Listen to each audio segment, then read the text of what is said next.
Vamos a continuar con la bolilla número 5 del curso de Derecho Tributario. Allá analizamos el concepto de hecho generador, el concepto de obligación tributaria, analizamos el concepto de sujeto activo, analizamos el concepto de sujeto pasivo en sus distintas modalidades, contribuyente y responsable, con sus tres categorías o con las tres categorías reconocidas por el derecho tributario. Y bueno, vamos a pasar ahora a analizar otros aspectos de esta rama del derecho tributario, que es el derecho tributario material. Uno de los aspectos que tenemos que analizar es el artículo 18 del Código Tributario. El artículo 18 del Código Tributario nos habla de la transmisión de deudas a los herederos. Esta es una cuestión bastante importante que tenemos que vincularla con el artículo 14 del Código Tributario, que nosotros ya analizamos en el concepto de obligación tributaria y que conceptualizamos en sesiones anteriores. Lo trascendente aquí es comprender que la obligación tributaria es un vínculo de carácter personal. Esto implica que es un vínculo, un derecho de crédito que tiene el sujeto activo, el Estado, frente a una persona que es la que configura el hecho generador, una persona física o jurídica en este caso.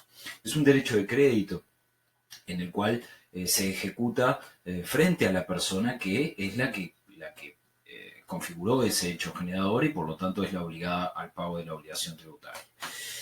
¿Cuál es la particularidad que tiene el derecho tributario y que lo consagran en este caso en el artículo 18? Bueno, que si existiese un contribuyente fallecido, la obligación tributaria de ese contribuyente pasaría a tratarse como una obligación general o como una obligación o como un pasivo más dentro de la sucesión de ese contribuyente. ¿Qué nos dice el artículo 18? Lo leo y lo analizamos. Dice, bueno, transmisión por sucesión. Los derechos y obligaciones del contribuyente fallecido serán ejercidos o, en su caso, cumplidos por los sucesores a título universal sin perjuicio del beneficio de inventario. Primero y principal, derechos y obligaciones del contribuyente fallecido son ejercidos por aquellos que resultasen, o sea, aquellas personas que resultasen sucesores a título universal. O sea, en principio está previsto que pudiesen ser enfrentadas, pagadas por los herederos de ese contribuyente fallecido. Sin perjuicio de ello, se consagra aquí la existencia del beneficio de inventario, que es un derecho de los sucesores o de los herederos. Para explicarlo claramente, si una persona fallece y tiene una deuda con la administración tributaria, esa deuda pasa a la sucesión, pasa a la bolsa de bienes, al pasivo que integra esa bolsa de bienes, para que se entienda claramente, y en caso de que haya sucesores, de que haya herederos, estos afrontarán, en caso de aceptar la sucesión, tomarán los activos y afrontarán los pasivos del contribuyente fallecido. ¿Qué es lo que establece el artículo 18? Que mantienen los herederos o los sucesores el beneficio de inventario. El beneficio de inventario es la posibilidad que tiene un heredero, un sucesor, de mirar, de observar qué es lo que hay adentro de la sucesión y allí poder definir con más información si acepta o si repudia la sucesión. O sea, si acepto los bienes activos y pasivos que en este caso me voy a heredar, o si repudio esos bienes y esa sucesión en particular. Bueno, aquí el derecho tributario consagra esta posibilidad. Reconoce implícitamente en el artículo 18 que estamos frente a una obligación de tipo personal, que el contribuyente fallecido en realidad es el contribuyente de esa obligación tributaria, pero admite que sea heredada por aquellos sucesores o herederos, siempre y cuando acepten la sucesión y pueden, en este caso, a estos efectos, aceptar o utilizar el beneficio de inventario que está previsto en la normativa del derecho sucesor. Bien, institutos desgravadores. Vamos a analizar ahora los distintos institutos desgravadores que están reconocidos a nivel del derecho tributario. En primer lugar, vamos a analizar las exoneraciones, posteriormente analizaremos la inclusión tributaria y analizaremos la inmunidad tributaria también. Las exoneraciones están previstas en los artículos 41 y 42 del Código Tributario. Nos dice el artículo 41, también voy a leerlo para que podamos analizarlo claramente. El artículo 41 establece: exoneración. Constituye exención o exoneración la liberación total o parcial de la obligación tributaria establecida por la ley en favor de determinadas personas comprendidas en la definición del hecho generador. ¿Qué dice este artículo 41? Bueno, dice que la exoneración es la liberación total o parcial del pago de la obligación tributaria. ¿Sí? O sea, yo configuro un hecho generador y aparece una ley posterior que me dice, bueno, esa obligación tributaria que nació para ti, tú no la pagues. ¿Sí? ¿Qué características tiene la exoneración o debe reunir? Bueno, en primer lugar, a nivel constitucional, esto lo analizamos cuando vimos el principio de legalidad y lo vamos a analizar en sesiones posteriores cuando analicemos el sistema tributario nacional. Las exoneraciones deben establecerse por ley, pero esa ley aparte debe tener iniciativa privativa en el Poder Ejecutivo, o sea que es el Poder Ejecutivo el que envía el proyecto de ley al Parlamento para considerar una exoneración en particular. ¿Sí? Después el Parlamento la vota transformándola en ley. En segundo lugar, otro de los principios que ya analizamos, las exoneraciones deben respetar el principio de igualdad, o sea, estamos considerando aquí en una exoneración un tratamiento diferente para un contribuyente respecto de otros. Voy a exonerar a X contribuyente de determinado tributo y ese tributo lo pagarán otros que no están exonerados. Por lo tanto, debo respetar el principio de igualdad. Debo consagrar ese tratamiento diferencial previsto en la exoneración, que debe tener argumentos valederos, o sea, trato distinto a aquellos que merecen un tratamiento distinto. ¿Sí? Bien. Por otro lado, el artículo 42 del Código Tributario es otro artículo también importante a los efectos de las exoneraciones. Establece lo siguiente: vigencia de la exoneración. La exoneración puede ser derogada en cualquier momento o modificada por ley posterior, aun cuando fuera concedida con plazo cierto de duración o en función de determinadas condiciones de hecho, sin perjuicio de la responsabilidad en que el Estado pudiera incurrir en determinados casos. La exoneración de carácter general de tributos o alguna de sus especies establecida en favor de determinadas personas o actividades se extiende a los tributos de la misma especie creados con posterioridad a su otorgamiento, salvo disposición legal expresa o en contrario. Algunas características respecto de este artículo 42. Primer inciso, lo que establece que básicamente el Estado puede dejar sin efecto la exoneración en cualquier momento, por supuesto a través de una ley, sin perjuicio también de la responsabilidad ulterior a nivel civil que pueda asumir, ¿verdad? Esto es una cuestión vinculada a un principio que analizaremos más adelante, que es el principio de seguridad jurídica, en donde uno tiene que ser consciente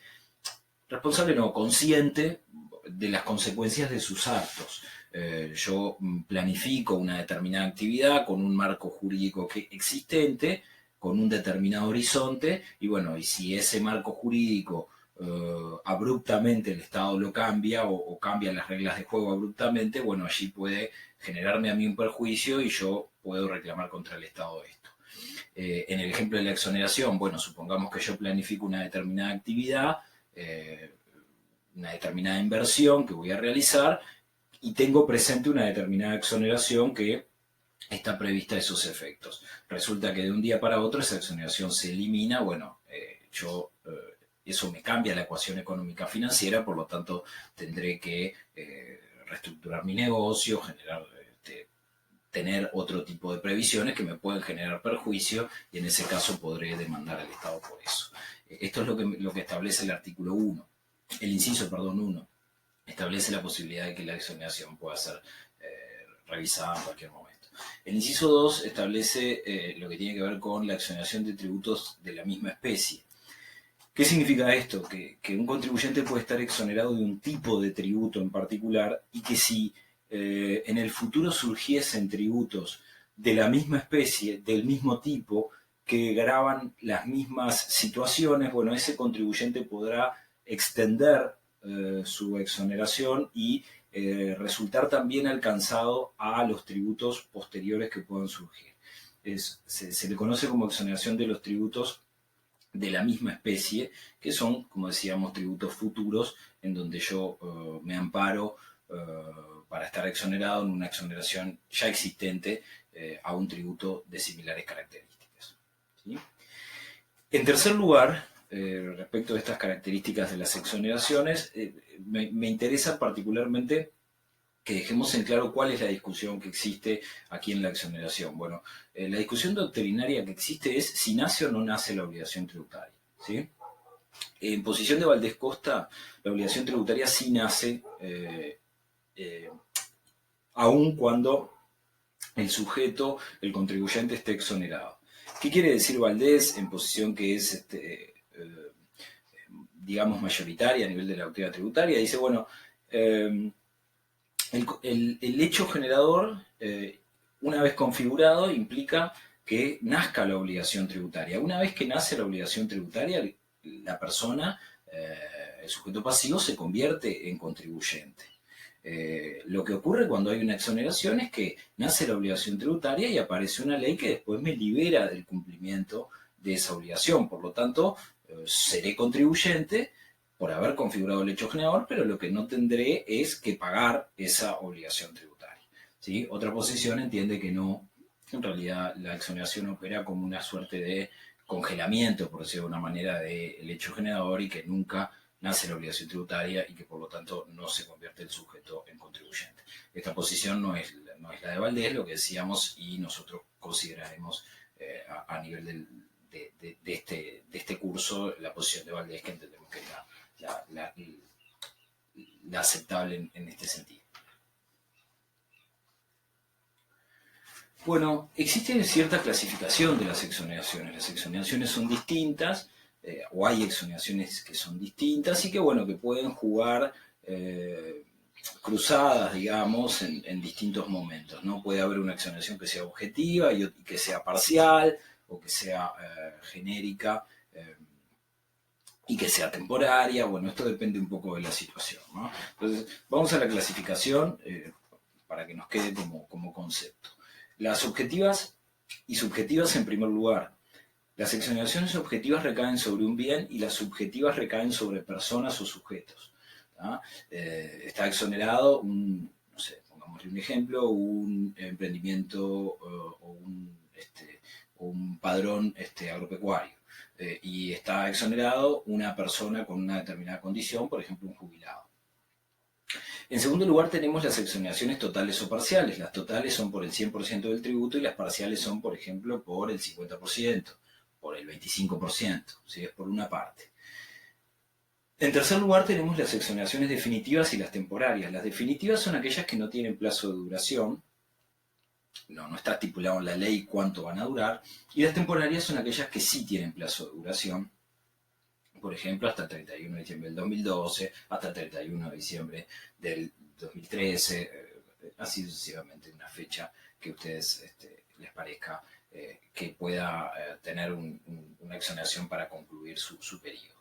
En cuarto lugar, las genéricas son las específicas. Las genéricas son para todos los tributos y las específicas son para tributos en particular o específicos, como puede ser el IRAE, el IRPF, el IVA. ¿Sí? Bueno, en segundo lugar, tenemos otros institutos desgravadores que son distintos de la exoneración. Recordemos que el concepto de instituto desgravador es un poco el paraguas que estamos analizando, de los conceptos que estamos analizando, y significa básicamente institutos en los cuales yo a la larga termino sin pagar un tributo en particular. Bueno, un escenario es el de la exoneración, el segundo escenario es el de la inmunidad.